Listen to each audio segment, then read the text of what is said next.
আসসালামু আলাইকুম ভিউয়ার্স, কেমন আছেন সবাই? আমি এই মুহূর্তে চট্টগ্রাম বিশ্ববিদ্যালয়ের সেন্ট্রাল ফিল্ডে যাচ্ছি, যেখানে হচ্ছে আপনার যেখানে পঞ্চম সমাবর্তনের প্যান্ডেল করা হয়েছে এবং এই প্যান্ডেলেই কিন্তু মাননীয় প্রধান উপদেষ্টা ডক্টর ইউনূস আসবেন।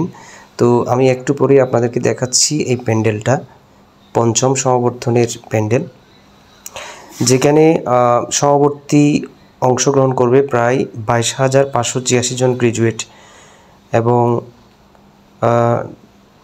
আরও সাথে এখানে আমাদের ভাইস চ্যান্সেলর থাকবেন ডক্টর মোহাম্মদ ইয়াহিয়া স্যার, যিনি আমাদের সরাসরি শিক্ষক ছিলেন আর কি।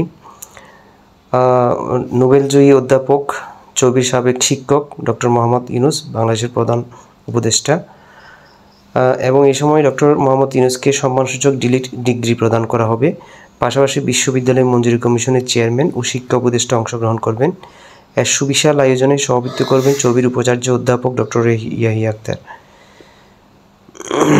তো এখানে আপনারা দেখতে পাচ্ছেন ওই উপরে হচ্ছে ল ফ্যাকাল্টি, তারপরে এই নিচে হচ্ছে সেন্ট্রাল ফিল্ডে, এখানে কিন্তু শত শত মানুষ এখানে জায়গা কাভার হবে আর কি। তো এখানে মাননীয় উপদেষ্টা হেলিকপ্টারে করে আসবে আর কি এই জায়গায়।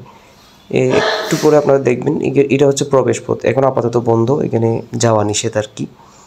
তো চেষ্টা করেছিলাম আর কি, নিষেধাজ্ঞা আছে যাওয়া। তো এখানে যারা সমাবর্তী থাকবেন, যারা আমন্ত্রণকৃত সমাবর্তীরাই একমাত্র সেখানে প্রবেশ করতে পারবেন।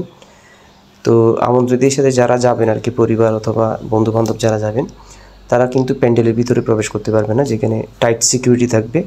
শুধুমাত্র যারা সমাবর্তী, যারা সমাবর্তনের আমন্ত্রণ পেয়েছেন, তারাই একমাত্র সেখানে প্রবেশ করতে পারবেন, যেহেতু সেখানে ডক্টর মোহাম্মদ ইউনূস সাহেব থাকবেন, যিনি চট্টগ্রাম বিশ্ববিদ্যালয়ের সাবেক অধ্যাপক ছিলেন আর কি।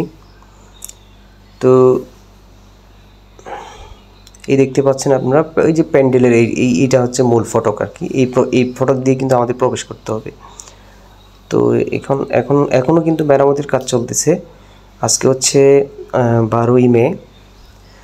তো আর আগামী পরশু এখানে হবে আর কি। তো বন্ধুরা আসবেন আপনারা, যারা যারা মানে ওই দিন কিন্তু একেবারে জমকালো অনুষ্ঠান হবে। পুরা ক্যাম্পাস কিন্তু নতুন রূপে সাজানো হয়েছে, সুবিশাল আয়োজন।